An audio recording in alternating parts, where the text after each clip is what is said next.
요한계시록 2장 18절에서 29절까지의 말씀 우리 한 목소리로 함께 읽겠습니다. 시작. 두아디라 교회의 사자에게 편지하라. 그 눈이 불꽃 같고 그 발이 빛난 주석과 같은 하나님의 아들이 이르시되 내가 내 사업과 사랑과 믿음과 섬김과 인내를 아노니 내 나중 행위가 처음 것보다 많도다. 그러나 내게 책망할 일이 있노라. 자칫 선지자라 하는 여자 이세벨을 내가 용납함이니 그가 내 종들을 가르쳐 꾀어 행음하게 하고 우상의 제물을 먹게 하는도다. 또 내가 그에게 회개할 기회를 주었을 때 자기의 음행을 회개하고자 하지 아니하는도다. 볼지어다 내가 그를 침상에 던질 터이요 또 그와 더불어 간음하는 자들도 만일 그의 행위를 회개하지 아니하면 큰 환난 가운데 던지고 또 내가 사망으로 그의 자녀를 죽이리니 모든 교회가 나는 사람의 뜻과 마음을 살피는 자인 줄 알지라. 내가 너희 각 사람의 행위대로 갚아주리라. 두아디라에 남아있어 이 교훈을 받지 아니하고 소위 사탄의 깊은 것을 알지 못하는 너희에게 말하노니 다른 짐으로 너희에게 지울 것은 없노라. 다만 너희에게 있는 것을 내가 올 때까지 굳게 잡으라. 이기는 자와 끝까지 내 일을 지키는 그에게 만국을 다스리는 권세를 주리니 그가 철장을 가지고 그들을 다스려 질그릇 깨뜨리는 것과 같이 하리라. 나도 내 아버지께 받은 것이 그러하니라. 내가 또 그에게 새벽별을 주리라. 귀 있는 자는 성령이 교회들에게 하시는 말씀을 들을지어다. 아멘. 저는 이 봉독한 말씀을 가지고 내가 올 때까지 굳게 잡으라 라는 제목으로 하나님 말씀 나누기를 원하는데요. 우리 좌우 옆에 분에게 조용한 목소리로 한번 환한 미소는 그대로 유지하시면서 한번 인사하시죠. 참 잘 오셨습니다. 네. 오늘 소아시아 교회 이제 7교회 중에 4번째 교회 두아디라 교회에 대해서 저희가 말씀을 나눌 텐데요. 두아디라 지역은 앞서 살펴보았던 에베소나 서머나나 버가모와 달리 아주 작은 소도시였습니다. 도시는 작았지만 상업이 아주 잘 발달된 그런 부유한 도시가 또 두아디라였습니다. 사도행전 16장에 보면 그 자주 옷감 장사 루디아가 등장을 하는데 그 루디아의 고향이 바로 이 두아디라가 이 루디아의 고향이었던 것을 알 수가 있습니다. 루디아의 직업이 자주 옷감 장사였던 것을 통해서 우리가 알 수 있는 것은 이 두아디라 지역이 바로 이러한 상업이 아주 활발하게 발달된 도시였다라고 하는 거예요. 각종 옷감, 또 염색 재료, 피역 제품, 그리고 청동 제품을 취급하는 그런 도시가 두아디라였다라고 하는 것입니다. 특별히 이 지역은 이 상업이 발달하면서 상인 조합인 길드가 아주 잘 조직이 되어 있었어요. 그래서 이 지역에서 사업을 하거나 상업을 하려면 이 조직에 반드시 가입을 해야만 했습니다. 이 조직에 가입을 하지 않고서는 제대로 된 사업을 할 수가 없었기 때문입니다. 그런데 문제는 이 상인 조합이 조직의 화합과 사업의 번영을 위해서 그 두아디라 지역의 주신이었던 아폴로 신을 우상을 숭배했던 것이죠. 그 우상을 숭배하면서 신전 제사의 마지막은 항상 술과 음행이 빠지지를 않았습니다. 그래서 이 두아디라 교회의 교인들은 사업을 하고 장사를 하면서도 이 조직에 참여할 수가 없었어요. 강제로 우상을 숭배하게 하고 술을 마시고 음란한 일을 일삼았기 때문에 기독교 신앙을 가지고 있는 두아디라 교인들은 이 조직에 참여를 할 수가 없었단 말입니다. 때문에 많은 불이익을 당했어요. 사업을 제대로 유지를 할 수 없을 정도로 많은 고난과 어려움을 겪었던 사람들이 바로 두아디라 교회의 교인들이었다라고 하는 겁니다. 그런 배경을 좀 염두에 두시면서 오늘 이 두아디라 교회를 향해서 오늘 본문 18절에 그 눈이 불꽃 같고 그 발이 빛난 주석과 같은 하나님의 아들이 지금 말씀하셨다 이렇게 되어 있습니다. 주님의 모습을 지금 묘사하고 있는데요. 그 주님의 모습이 그 눈이 불꽃 같다 이렇게 기록을 하고 있죠. 이 말씀은 바로 주님이 모든 것을 감찰하시는 분이시다라는 뜻이에요. 오늘 본문 23절에도 보면 또 내가 사망으로 그의 자녀를 죽이리니 모든 교회가 나는 사람의 뜻과 마음을 살피는 자인 줄 알지라 이렇게 되어 있습니다. 그러니까 주님은 불꽃 같은 눈동자로 사람의 겉으로 드러난 행위만 살펴보시는 분이 아니라 우리의 감춰진 뜻과 마음도 살펴보시는 분이시다라는 뜻이에요. 지금 이 시간에도 주님은 우리의 겉모습을 보시는 것이 아니라 우리의 마음과 중심을 지금 하나님이 바라보고 계시는 것이죠. 우리가 과도하게 불안하고 지금 일어나는 일련의 사태들을 생각하면서 마음에 공포를 느끼고 두려운 마음으로 있는지, 아니면 그 문제를 잠잠케 능히 해결하실 수 있는 전능하신 하나님을 담대한 믿음으로 바라보고 있는지, 우리가 똑같은 모습으로 지금 앉아서 예배를 드리는 것 같지만 주님이 살펴보시는 마음과 중심은 각자가 다 다를 것이라고 생각이 듭니다. 이 시간 전심으로 우리의 마음과 생각을 살피시는 주님을 바라보는 저와 여러분 되시기를 예수님의 이름으로 부탁을 드립니다. 그분의 발이 주석과 같다, 이 얘기는 그분이 공의로 모든 자를 심판하시는 분이시다, 그 말씀을 하고 계시는 거예요. 주님이 장차 세상에 오셔서 각자 모든 사람들이 행한 그대로 하나님이 갚아주시겠다 이렇게 말씀하세요. 그래서 우리가 날마다 우리의 행위와 우리의 삶을 돌아보아야 될 이유가 여기에 있는 것이죠. 하나님은 우리의 삶을 지금도 불꽃 같은 눈동자로 지켜보고 계시고 때가 되면 그분이 오실 거예요. 그리고 그 발이 빛난 주석과 같은 그분은 공의로 우리 각자가 어떤 삶을 살았는지에 따라서 우리를 공의로 심판하실 것이다 라고 말씀하시는 거예요. 두아디라 교회에게 그 주님이 지금 말씀하고 계세요. 그런데 이 두아디라 교회는 그 주님 앞에서 참으로 신실한 믿음을 지켰던 교회였습니다. 주님께 칭찬을 참 많이 받은 교회가 이 두아디라 교회였어요. 오늘 19절에 보면 내가 내 사업과 사랑과 믿음과 섬김과 인내를 아노니 내 나중 행위가 처음 거보다 많도다. 두아디라 교회는 소아시아 7교회 중에서 가장 작은 교회였습니다. 가장 작은 교회였지만 주님으로부터 가장 긴 편지를 받았어요. 그래서 7교회 중에 보면 분량이 두아디라 교회를 향한 분량이 가장 많은 것을 보게 됩니다. 그러니까 주님은 비록 이 두아디라 교회가 작은 교회였지만 주님을 위한 수고와 헌신만큼은 그 어떤 교회보다 크고 신실했음을 지금 본문 19절에 인정해 주시면서 뜨겁게 칭찬하고 계신 거예요. 주님은 두아디라 교회가 주님을 위해 했던 모든 사업이라고 해야 되는데 그 사업은 원문에 보면 수고 혹은 행위라고 번역하는 것이 맞습니다. 그러니까 주님은 이 두아디라 교회의 모든 수고와 사랑과 믿음과 인내를 알고 계셨어요. 불꽃 같은 눈동자로 그들의 삶을 지켜보셨기 때문에 그들의 그 모든 것을 알고 계셨던 것이죠. 저와 여러분이 주님을 섬길 때 남들이 알아주지 않는다고 원망하거나 불평하거나 낙심할 이유가 전혀 없습니다. 왜냐하면 주님이 다 알고 계시기 때문에 그렇다라는 거예요. 때가 되면 주님이 오실 것이고 때가 되면 우리가 주님을 위해서 했던 모든 수고 헌신을 기억하시고 그것을 갚아주실 때가 온다라고 하는 것입니다. 주님은 우리가 주님을 위해 얼마나 수고하고 헌신하는지, 얼마나 믿음을 지키기 위해 선한 싸움을 싸우며 치열하게 살고 있는지, 얼마나 주님을 사랑하고 이웃을 사랑하며 섬기는 삶을 살고 있는지, 많은 고난과 시험 가운데서도 주님을 위해 얼마나 참고 견디고 인내하며 살아가고 있는지를 주께서 알고 계신단 말입니다. 7교회의 모든 교회들마다 주님이 말씀하시기를 마지막에 이기는 자들에게 내가 이러한 상급을 주겠다, 그렇게 약속을 하고 계시거든요. 근데 그 상급은 이 땅에서 주시겠다는 약속이 아니었어요. 그 모든 교회로 향한 주님의 약속은 마지막 날에 그 결산의 때에 주겠다라는 거예요. 그러니까 우리가 믿음을 지키면서 끝까지 달려갈 길을 달려가며 중간에 낙심할 필요가 없는 것입니다. 하나님이 왜 나의 이 수고 헌신을 알아주지 않는가? 왜 사람들은 나의 이 믿음을, 이 헌신을 알아주지 않는가? 낙심할 필요가 없어요. 주님은 지금 보고 계십니다. 알고 계세요.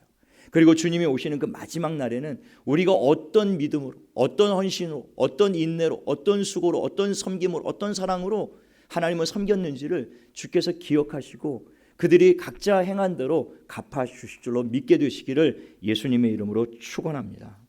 두아디라 교회가 많은 칭찬을 듣는 중에 가장 정말 감격스러운 칭찬을 듣게 되는데요, 저는 우리 모든 교회 성도들이 주님으로부터 이 칭찬 받았으면 좋겠어요.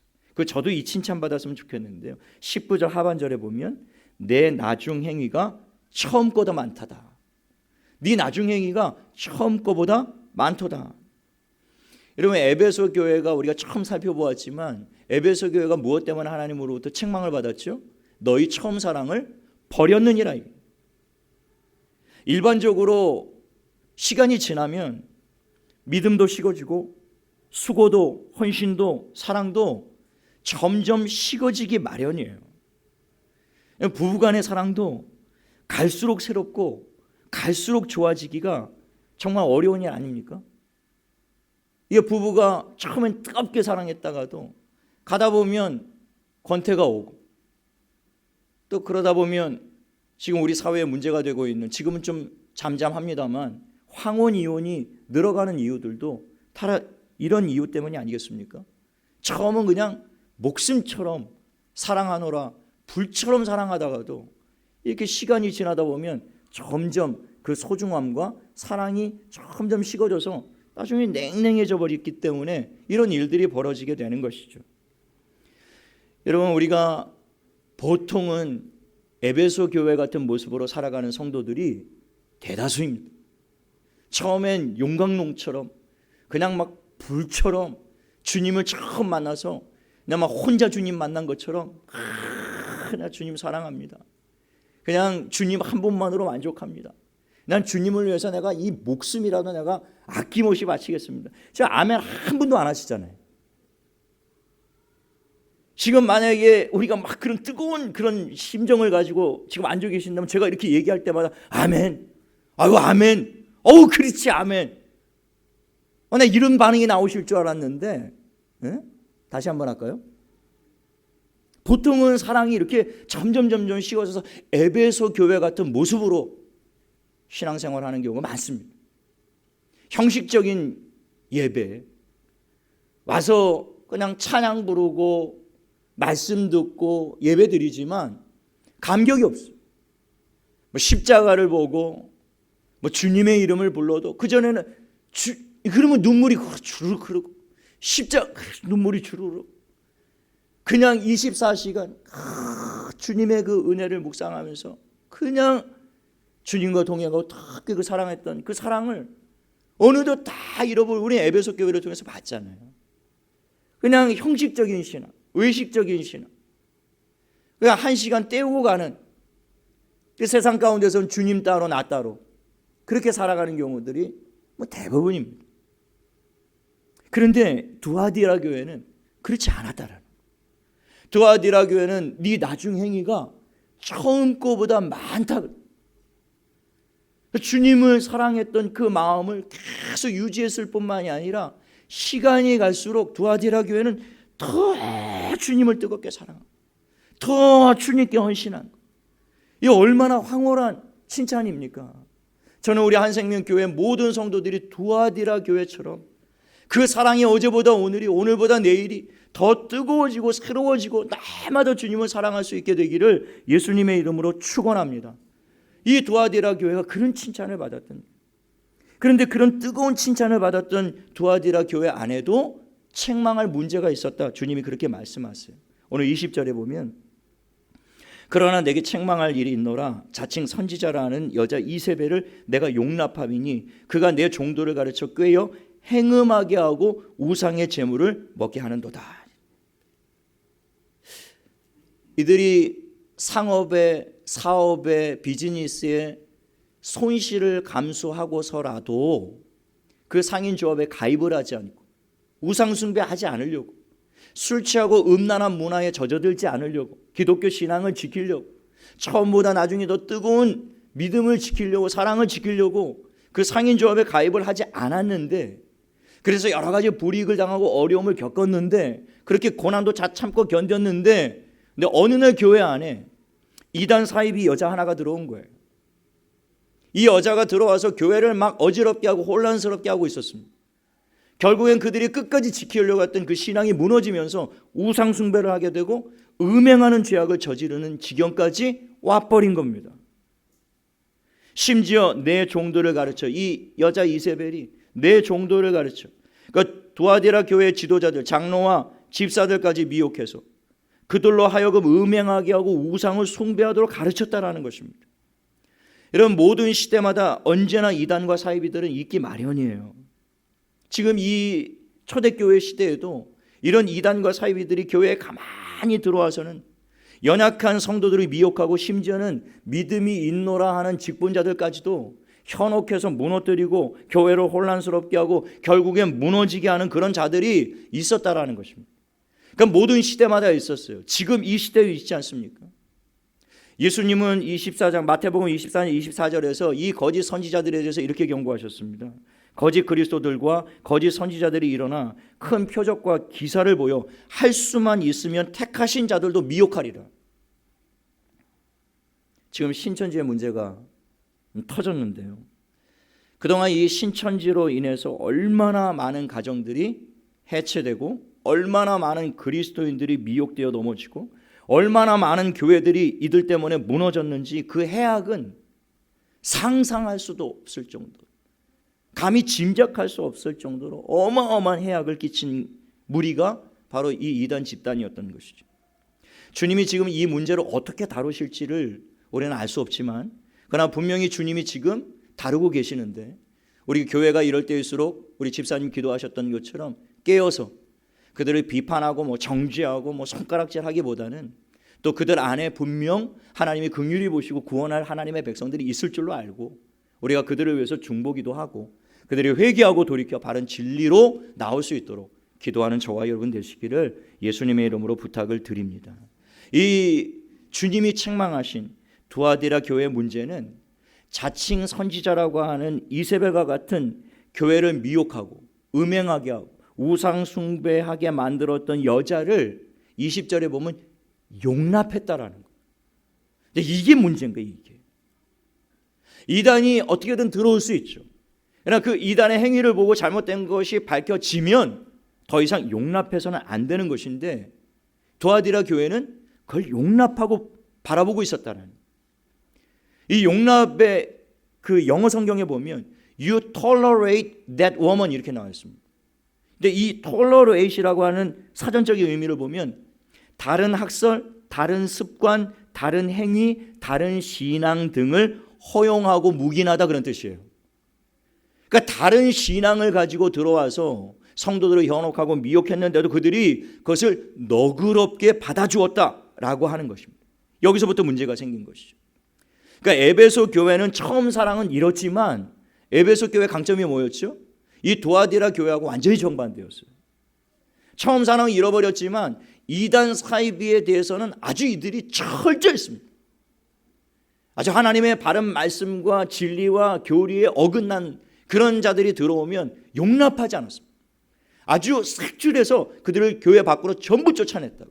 그래서 순전한 교리를 지키기 위해서, 기독교 신앙을 지키기 위해서 몸부림쳤던 것이 에베소 교회였다면, 두아디라 교회는 그 처음 사랑을 끝까지 유지하노라 했지만 결국에 그 강점이, 두아디라 교회의 강점, 형제를 사랑하고 이웃을 사랑하고 주님을 사랑하는 그 뜨거운 사랑이 오히려 지금 부작용을 만들고 있는, 이들이 사랑에 대해서 오해를 가지고 있었던 것이죠.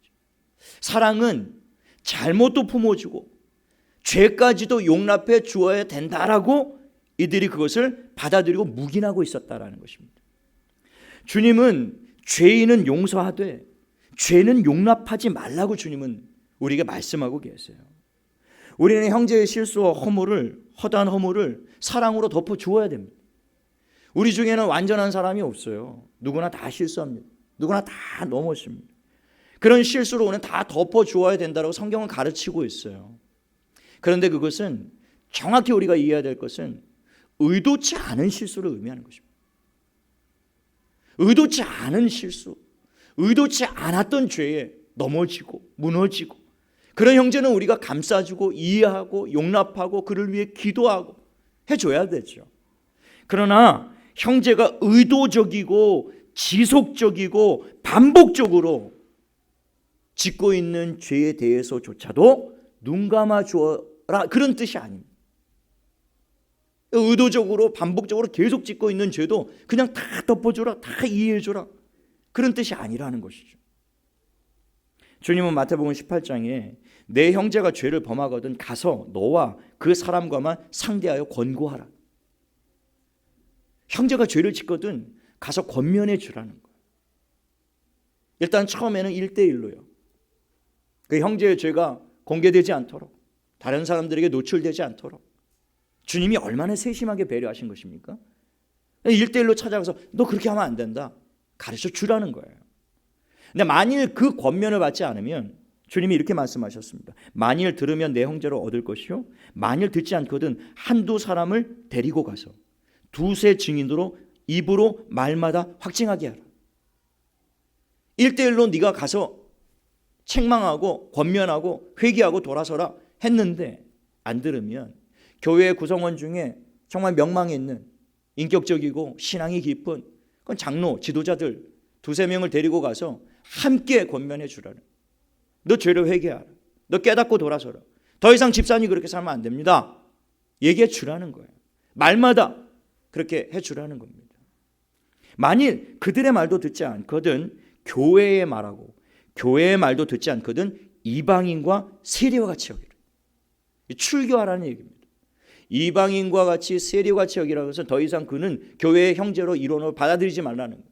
3번에 걸쳐서 1대1 권면을 받고 1대 다수의 권면을 받고 교회로부터 7일을 받고 가르쳤는데도 불구하고 그가 죄를 회개하고 돌이키지 않으면 그는 더 이상 교회 일원이 구성이 아니거든. 그걸 내보내라, 이렇게 지금 주님이 말씀하고, 죄에 대해서 용납하지 말라고 주님 말씀하고 계신 거예요. 그런데 이것이 목회자인 저에게는 딜레마예요. 너무 큰 딜레마입니다. 성도가 잘못된 길로 가고 있고 분명히 잘못하는 행동이 보이면 목회자가 엄하게 그것을 지적하고 꾸짖고 회개하라, 돌아서라, 그렇게 하지 말아라 해야 되는데, 그렇게 하면 성도들 중에 듣는 분도 계시겠지만 대다수의 성도들은, 대부분은 시험에 들거나 실족하거나 혹은 교회를 떠나는 일들이 너무 많기 때문에 목회자가 갈등이 생기는 거죠. 이게 얘기를 해야 되나? 얘기하면 꼭 삐질 것 같은데, 여러분, 삐질 사람이 꼭 죄를 진다고 얘기해. 안 삐질 사람은 죄를 잘 안 져요. 이게 문제죠. 얘기를 해야 되나? 안 하면 안 되는데, 저런 나쁜 영향이 교회에 퍼지면 안 되는데, 얘기해 줘야 되는데, 근데 얘기하면 당장 교회가 여기뿐이냐? 그러고 나가는 사람이 한둘이 아니거든요. 목회자들이 모여서 이야기하다 보면 이런 고민을 참 많이 하게 됩니다. 제가 대학원에서 공부할 때 참된 교회의 표지를 배울 때, 그때 제가 너무 큰 감동을 받아서 지금까지 많은 세월이 지났지만 가슴에 꼭꼭 새겨둔 그런 가르침이 있었습니다. 바른 교회가 어떤 교회냐? 3가지를 반드시 시행을 해야 되는데, 첫 번째, 바른 말씀의 선포. 십자가를 걸어놓는다고 그게 다 교회가 아닙니다. 예배의 형태를 갖추고 있다고 해서 교회가 아니에요. 성경을 들고 다닌다고 해서 그게 교회가 아닙니다. 신천지를 교회라고 지금 붙이고 있지만 교회가 아니에요. 성경을 사용하고 예수의 이름을 사용하고 하나님의 이름을 그들이 부르고 있지만, 그러나 교회가 아닌 이유는 뭐냐면 바른 말씀이 선포되지 않기 때문에 그렇습니다. 그 교회가 진짜 교회냐 아니냐는 교회 크기나 규모나 교회 건물이나 시설이나 사람들이 얼마나 많이 모이느냐, 그게 교회가 아니에요. 그 교회 강대상에서 바른 진리와 하나님의 말씀이 선포되느냐 안 되느냐, 목회자가 여기에 생명을 걸어야 될 이유가 여기에 있는 것입니다.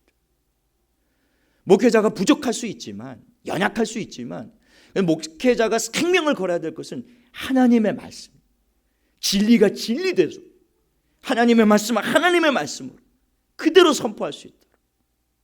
그 교회만 진짜 교회인 거예요. 광야에 있어도 들판에 있어도 하나님의 말씀이 올바로 선포되는 그곳이 교회. 두 번째, 바른 성례의 시행입니다. 올바른 방식으로 성찬을 준비하고 올바른 방식으로 세례를 행할 때 그것이 진짜 하나님의 교회라는 거예요. 그리고 마지막 세 번째가 이것인데요. 바른 권징의 시행. 권징이라는 것은 권면과 징계의 시행이에요. 만약 교회 장로가 죄를 범하거나 불순종하거나 잘못된 일을 행하거든 수찬 정지라고 하는 그런 징계가 있습니다. 성찬식에 참여하지 마십시오, 장로님. 앞으로 3개월 동안. 그리고 성찬위원으로 세우지 않습니다. 대표 기도자에 세우지 않아요. 얼마나 무서운 징계입니까? 이게 교회 앞에 공개적으로 이게 드러나는 것이기 때문에 무서운 징계거든요. 그런데 이렇게 되면 대다수의 분들은 교회를 떠납니다. 뭐 길손주 장로님처럼 왜 늦으셨으면 서서 예배 드리세요. 네, 서서 예배 드리겠습니다. 눈물 흘리면서 회개하면서 그렇게 순종하는 그런 교회 구성원을 찾기가 쉽지가 않아요. 한국 교회의 이 바른 권징이 점점 무너져서요. 권면이나 책망과 징계가 사라져버린 그건 교회가 돼버리는 겁니다. 책망을 들으려 하지 않아요. 지금 이 성경에 보면 한글 성경에 여러분들도 빨간색으로 이 오늘 본문이 다 기록이 되어 있는지 모르겠습니다만 영어 성경에는 전부 다 빨간색으로 되어 있습니다. 요한계시록 2장과 3장에 빨간색으로 전부 다 이 글자가 표시된 것은 주님이 직접 하신 말씀입니다. 그 뜻이에요. 주님이 교회를 향해서 직접 하시는 말씀인데도 사람들이 듣지 않아요. 지금 이 말씀은 송성 목사의 입술을 통해 나오고 있지만 주님이 교회들에게 하시는 말씀입니다. 듣지를 않아요. 사람의 말로 듣지를 않는 거예요. 이게 딜레마죠. 이게. 교회의 건강함이 점점 무너지는 거예요. 교회의 신실함이 점점 무너지는 거예요. 아나니아와 삽비라가 이 너무 과한 거 아니냐? 범죄했을 때, 성령을 속였을 때 두 사람이 그냥 그 자리에서 즉사하지 않습니까? 너무 끔찍하고 무서운 재앙이었다고요. 그러나 교회의 순수성을 지키기 위해서는 그 시대에 그런 징계가 필요했던 상황이었단 말입니다. 교회는 그렇게 해서라도 순수성을 지켜나가야 되는 거예요. 사람들이 떠나가는 한이 있더라도 그 얘기를 해줘야 되는 거예요. 참 어려워요. 근데 이게 참 어렵습니다. 제가 여러분에게 개별적으로 참 이런 이야기를 하기가 어려운 저의 딜레마와 한계를 여러분들이 이해하시고 여러분 각자가 이 말씀을 들을 때에 성령의 찔림이 여러분 안에 있기를 꼭 바랍니다. 찔림이 있고 저 말씀이 사람이 주는 말이 아니라 주께서 성령을 통하여 오늘 내게 주시는 음성이구나. 아멘으로 받고 그 음성에 반응하고 회개하고 돌이키고 그래야만 교회가 온전할 수 있다는 겁니다. 두아디라 교회는 이 이단이 들어왔는데 그 사랑의 이름으로 용납해버린 거예요. 사랑은 공의를 수반하지 않으면 그건 사랑이 아닙니다.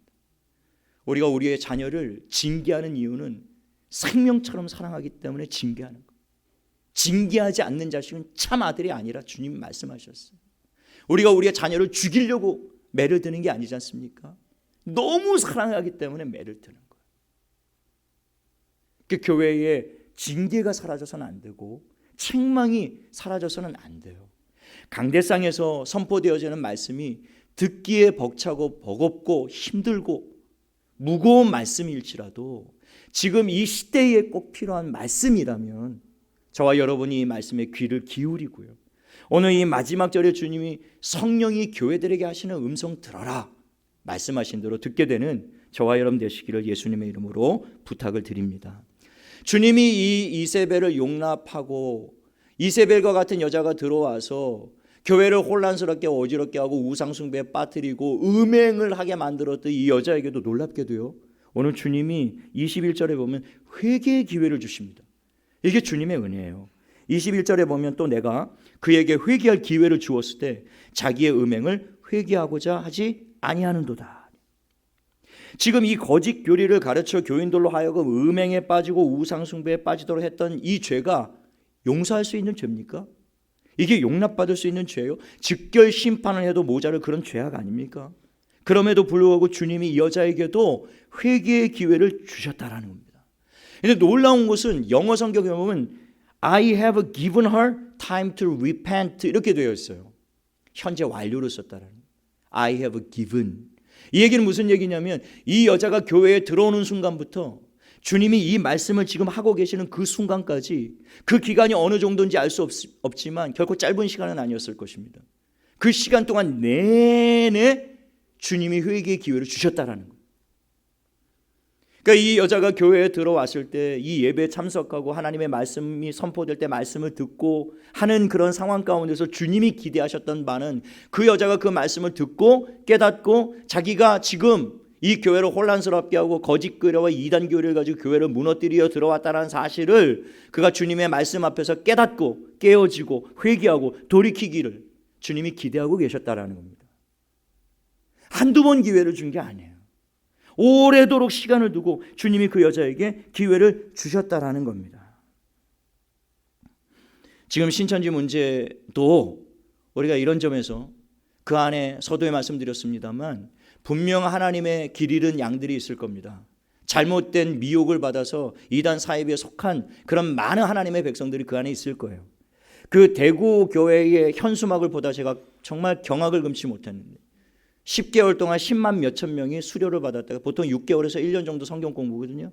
그 성경 공부를 10만 몇천 명이 수료를 받았다는 10개월 동안에 얼마나 많은 사람들이 이단 사이비에 현혹이 되고 미혹이 돼서 무너지는지 그들이 타겟팅으로 하고 있는 사람들이 대부분이 기성교회 교인들 아닙니까?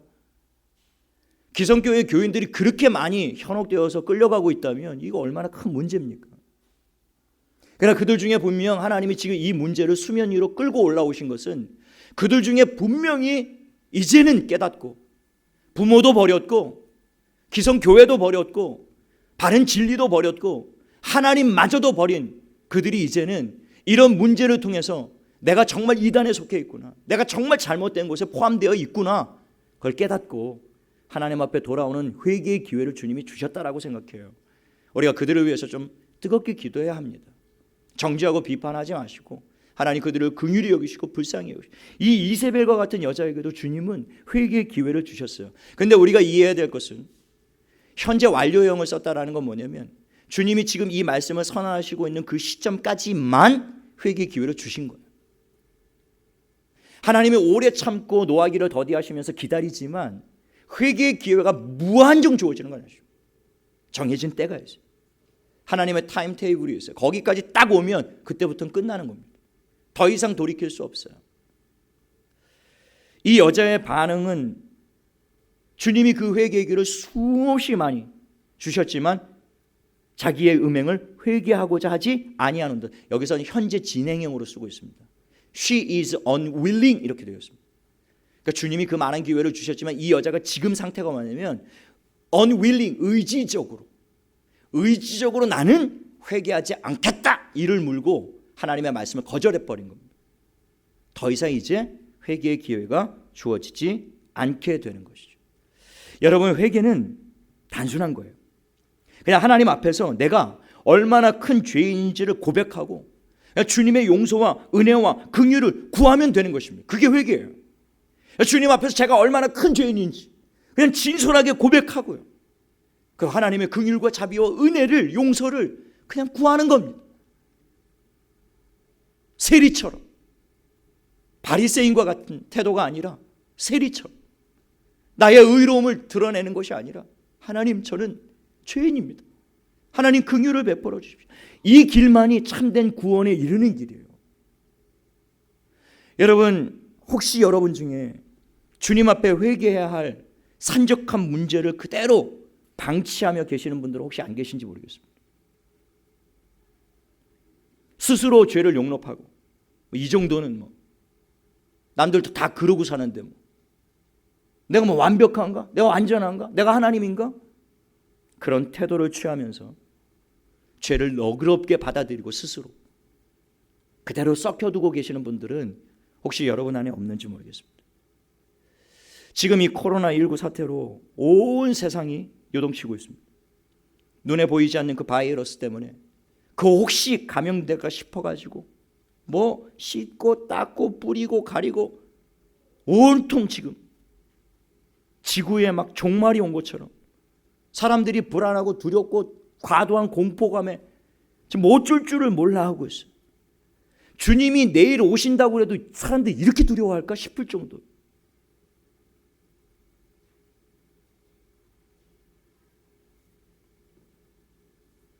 진짜 무서운 건 코로나 바이러스가 아니라 진짜 무서운 감염병은 죄악의 감염병입니다. 우리 영혼을 더럽히고 오염시키고 있는 그 죄악, 내가 눈 감고 있는 그 죄악, 내가 도아디라 교회처럼 너그럽게 묵인하고 허용하고 용인하고 있는 그 죄악, 나만 이러고 사는 거 아닌데 다 이러고 사는 거 아니야? 내가 목사도 아니고 선교사도 아닌데 내가 꼭 그러고 살아야 되나? 그 죄악이요. 의도치 않게 넘어지고 실수로 무너지는 일들, 그건 목회자도 있고요, 그건 주의 종들도 있어요. 지금 말하고 있는 그 실수와 허물과 죄는 그런 게 아니라 서두에 말씀드렸던 것처럼 의도적이고 습관적이고 반복적이고, 그걸 자기가 죄라고 알면서 인식하면서도 거기서 벗어나오지 못하고 회개하지 않고 그걸 계속 붙잡고 있는 그 태도, 그 죄의 오염이야말로 정말 우리가 두려워해야 될 죄악이라는 것을 우리가 기억해야 된다는 겁니다. 코로나19는 들어보니까 뭐 의견이 분분하지만요, 자연 치유도 가능하고 현대의학의 힘으로 얼마든지 정복될 수 있는 그런 치료라고 얘기를 하고 있어요. 실제로 많은 사람들이 고치고 있고요. 정말 최악의 상황 가운데는 이 질병 때문에 생명을 잃게 되는 경우도 있을 수 있습니다. 현재 우리나라에도 3사람이 사망자가 나왔죠. 그러니까 두려울 수밖에 없어요. 불안하고 두려운 것이 당연합니다. 우리가 할 수만 있다면 우리가 해야 될 모든 일들을 다 해야 돼요. 정부의 지침에 따라 우리가 협조해야 될 것은 협조하고 우리가 해야 될 것들은 해야 되겠죠. 그러나 우리가 정말 두려워하고 우리가 정말 불안해야 할 것은 육체의 죽음이 아니라 진짜 죽음은 우리 영혼의 죽음인 거예요. 우리 영혼이 죄에 감염되어 영원히 죽게 되는 심판. 정말 우리가 이 코로나 사태 때문에 이것을 그렇게 두려워하는 것처럼 내 몸에 단 한 방울도 그게 묻혀지지 않도록 그렇게 막 닦고 씻고 막 가리고 막 그렇게 몸부림치고 있는 것처럼 그 티끌만한 죄악이 지금 내 안에 들어오고 있지는 않은지 우리가 그렇게 예수의 보혈을 뿌려가면서 십자가의 은혜를 붙잡아가면서 그렇게 매일매일 우리의 영혼을 돌보고 있느냐 말이에요. 알코올 뿌릴 때가 아니라 지금은 예수의 보혈을 우리의 영혼에 뿌릴 때, 주님 뿌려주십시오. 주님, 제 영혼이 더럽혀졌나요? 이 죄악이 제 영혼에 오염되어 있고 이 오염이 교회를 오염시키고 있고 성도들을 오염시키고 성도들을, 교회를 무너뜨리고 있는, 지난 금요 기도회 때 구약에 나와 있는 전염병의 사건을 쭉 살펴보니까 전부 이스라엘 백성들의 죄악과 관련돼서 하나님이 징계로 전염병을 일으키신 사건들을 저희가 살펴보았습니다. 그 죄악의 원인들이 우상숭배와 음행과 술취함, 그리고 교만함, 하나님께 대한 불순종, 그것으로 말미암아 하나님의 백성들에게 전염병이 생겨서 14,700명, 24,000명, 나중에는 7만 명까지 목숨을 잃게 되는 그런 끔찍한 전염병이 발병을 한다. 하나님의 백성들의 교만함 때문에, 불순종 때문에, 음란함 때문에, 우상숭배 때문에 돈을 사랑하고 자기를 사랑하고 쾌락을 사랑하는 그 죄악을 회개하지 않고 끊지 않고 그렇게 살아가는 교회 때문에, 하나님의 백성들 때문에 그 징계가 온 세상에 무시무시한, 지금 벌어지고 있는 일련의 사태가 누구 탓이 아니라 너 때문이다, 쟤 때문이다, 정부 때문이다, 대통령 때문이다, 심지어는 시진핑 때문이다, 교회 탄압 때문이다, 저 이단 때문이 아니냐. 댓글들을 보면 뉴스에 전부 성토하고 있어. 다른 사람들 죄. 여러분, 지금 우리가 이 말씀 앞에서 다른 사람들의 죄를 돌아볼 것이 아니라 정말 내가 하나님 앞에서 내가 내 영혼이, 내 심령이 온전하게 서 있는가? 이 재앙이 나 때문에 시작된 건 아닌가? 다윗 한 사람의 그 죄악 때문에 7만 명이 전염병으로 죽게 됩니다. 그때 다윗 왕이 하나님 앞에 눈물을 흘리고 통곡하고 금식하면서 하나님, 죄는 제가 저질렀는데 왜 저 백성들에게 하나님 이 고통을 주십니까? 저를 징계하십시오. 눈물로 하나님 앞에 회개하고 통곡하며 기도합니다. 하나님 앞에 속죄의 제사를 드리고 난 이후에 하나님이 그 징계를 멈추셨는데요, 지금 우리 안에 필요한 것은 누구 탓, 누구 정죄, 누구 비난 이런 것이 아니라 교회 가야 되는 거야, 말아야 되는 거야, 예배 드려야 되는 거야, 말아야 되는 거야, 이것보다 더 먼저 살펴야 될 것은 내가 하나님 앞에 지금 온전하게 서 있는가? 이 재앙이 나로 말미암아 시작된 건 아닐까? 내가 이렇게 자꾸 묵인하고 허용하고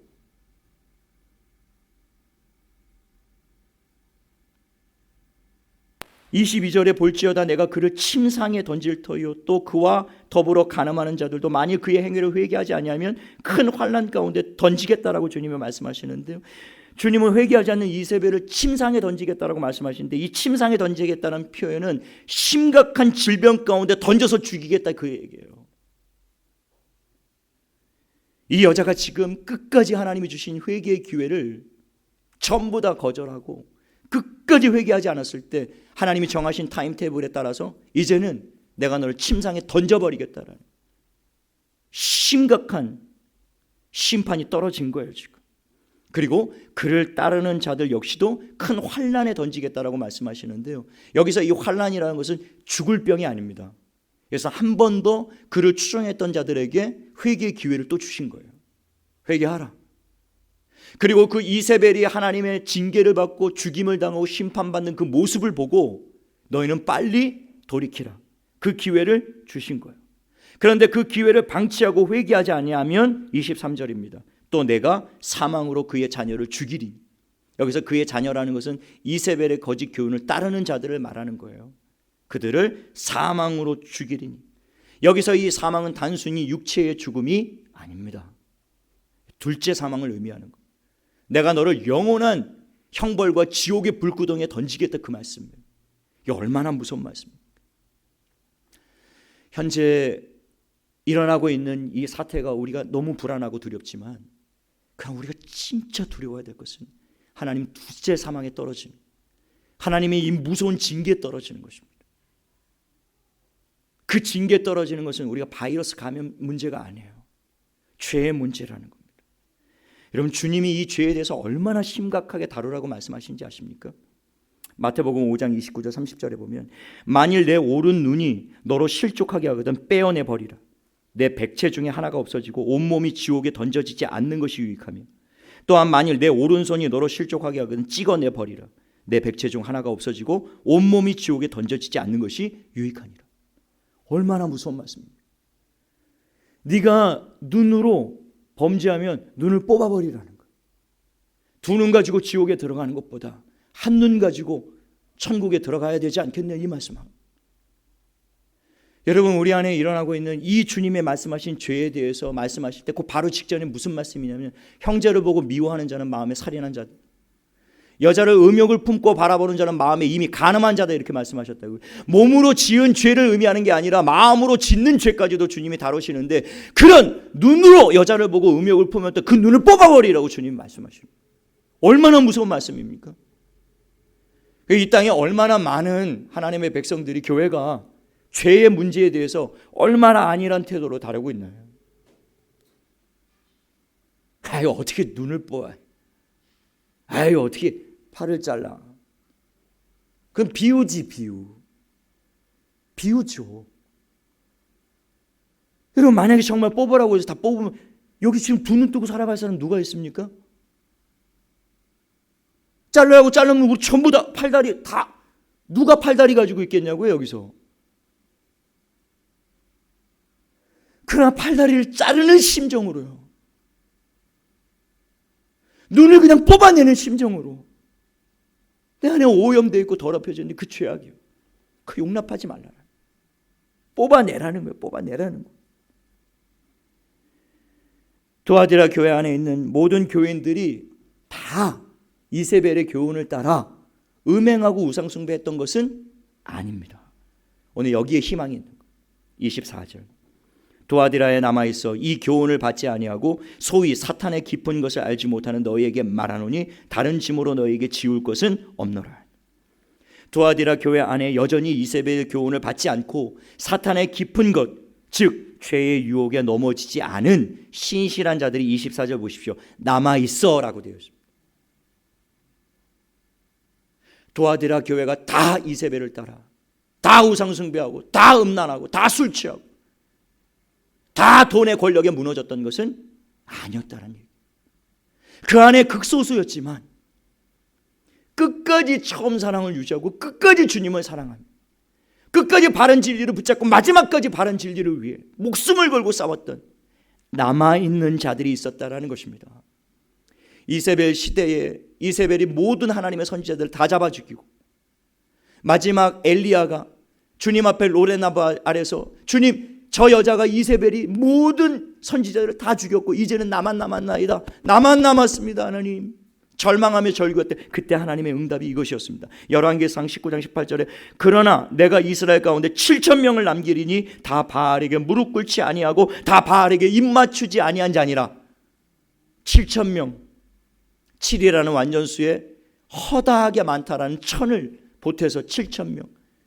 그 시대의 모든 사람들이 다 바알에게 무릎을 꿇고 다 바알에게 입맞추고 다 음란하고 다 우상숭배에 무너진 것 같았지만 그러나 하나님은 신실한 하나님의 7,000명이 남겨있다라고 말씀하시는 거예요. 여러분 모든 시대에 이 7,000명들이 남아있기 때문에 하나님이 그들을 통해서 이 땅을 구원하고 계시는 거예요. 저는 저와 여러분이 이 7,000명의 한 사람 될 수 있게 되기를 예수님의 이름으로 축원합니다. 지금 이 시대에 많은 교회가 바알 앞에 무릎을 꿇는 시대가 되어버렸습니다. 수많은 목회자가 성도들이 이세벨의 교훈을 따라 돈과 권력 앞에 무릎을 꿇고 술과 음란의 문제에 여러 가지 죄악 앞에 무릎을 꿇고 있어요. 그러나 주님은 그 가운데서도 여전히 바알에게 무릎 꿇지 않은 7,000명을 남겨두셨다라고 말씀하셨어요. 저는 우리 한생명 교회가 작지만 두아디라 교회처럼 연약하지만 그럼에도 불구하고 그 안에 남겨진 자들처럼 여러분 죄와 싸운다는 게 어려울 겁니다. 저도 어렵죠. 힘들어요. 매일매일 죽어야 됩니다. 매일매일 피 흘리기까지 싸워야 됩니다. 치열하게. 그래서 기도하는 것이고 여러분 새벽에 일어날 때 새벽 기도에 나올 때 성도 하나도 없는데 딸 놓고 사모 놓고 그냥 가정예배 드리는 것처럼 드릴 때가 있어요. 새벽 기도 때. 이럴 바에 차라리 집에서 드릴까? 그런 마음이 들지만 내가 무너지면 안 되지. 우리 성도들 내가 기도로 지켜내야지. 끝까지 내가 하나님 앞에 나가야지. 난 또 죽습니다. 하나님. 이 기도 없으면 나는 무너질 수밖에 없기 때문에 하나님이 제단을 지키고 하나님이 기도의 자리를 지키고 제가 떠나지 않게. 부끄러운 것은 더 많이 기도하지 못해서 지금 너무 부끄럽고 하나님 앞에 내가 작정한 기도의 시간의 분량을 채우지 못해서 그게 너무 부끄러울 뿐인데요. 저 더 많이 기도하겠습니다. 더 많이 무릎 꿇을게요. 더 많이 죄와 싸우기 위해서 몸부림치겠습니다. 피 흘리겠습니다. 여러분들도 그렇게 살아주셨으면 좋겠습니다. 여러분들 삶 가운데 정말 마지막 때다 마지막 때다 자꾸 말만 그렇게 하지 마시고요. 정말 마지막 때인 것처럼 살고 바이러스에 감염될 바가 그 몸부림치는 것, 그 두려워하는 마음 10분의 1, 100분의 1만 주님이 내일 올 것처럼 주님이 오시면 이거 비교할 수 없는 두려움에 사로잡히겠잖아요. 아까 우리 집사님이 주님이 오시는 날에 모든 사람들이 기절하고 쓰러질 것 같은 그런 날이 오게 될 것이라고 기도하셨던 것처럼 정말 주님이 오면 이 재앙하고 이 질병하고 이 비교가 되겠습니까? 너무 두려운 날이 한 걸음 한 걸음 성큼성큼 다가오고 있는데 여러분 더 이상 묵인하지 마십시오. 용인하지 마세요. 조금만 더요. 조금만 더. 조금만 더. 깨어나십시오. 주님은 회개하라 말씀하셨어요. 회개하고 돌이키고 일으켜서요. 정말 주님 앞에 나 한 사람쯤이야가 아니라 나 하나만이라도 하나님 이 마지노선 기도의 자리를 지키고 예배의 자리를 지키고 하나님 죄와 힘써 싸우고 끝까지 남은 자로서의 사명을 감당하여 한 사람만 있으면 주님이 이 재앙 멈추십니다. 한 사람만 있으면 돼요. 많을 필요 없어요. 하나님을 온전히 바라보는 그 한 사람, 저와 여러분 될 수 있게 되기를 예수님의 이름으로 축원을 드립니다.